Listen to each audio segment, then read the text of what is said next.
সেদিন চলে গিয়েছিলাম খড়গপুরে খাবারের স্বাদ নিতে। আমি তো বাবা পেটুক মানুষ, তাই ইচ্ছে আছে গোটা ভারতবর্ষের সব জায়গাকারই খাবারের স্বাদ গ্রহণ করব আমি।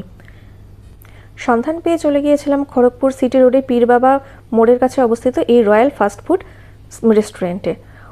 ওনাদের এসি সিটিং অ্যারেঞ্জমেন্টটা ছিল দোতলায় এবং বেশ ভালো এইখানকার অ্যাম্বিয়েন্সটা। মেনু কার্ড পরে আমরা অর্ডার দিয়ে ফেললাম 250 টাকা দামের এক প্লেট চিকেন রেশমি কাবাব, 200 টাকার একটি ফুল প্লেট চিকেন বিরিয়ানি এবং 130 রুপিসের দুটো হাফ প্লেট মাটন বিরিয়ানি। রেশমি কাবাবগুলো এতটাই জুসি ছিল যে কি বলবো। তার সাথে ছিল এই গ্রিন চাটনি, ডেডলি কম্বিনেশন ছিল, মারাত্মক খেতে। আমার তো ভীষণ পছন্দ হয়েছে। চিকেনের ম্যারিনেশনটা এত সুন্দর হয়েছিল, এতটাই ভালো হয়েছিল যে ফর্কে একবারেই কেটে গিয়েছিল কাবাবগুলো, মুখে লেগে থাকার মতন স্বাদ। আহা! আর বিরিয়ানিতে মাটন বিরিয়ানিটা আমার বেস্ট লেগেছে।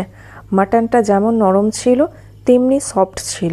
বিরিয়ানির সাথে এনারা দিয়েছিলেন দই পেঁয়াজ মেশানো একটি স্যালাড। যাই হোক, আমার তো রেস্টুরেন্টের খাবার খুবই ভালো লাগলো। মাস্ট ট্রাই দেয়ার চিকেন রেশমি কাবাব।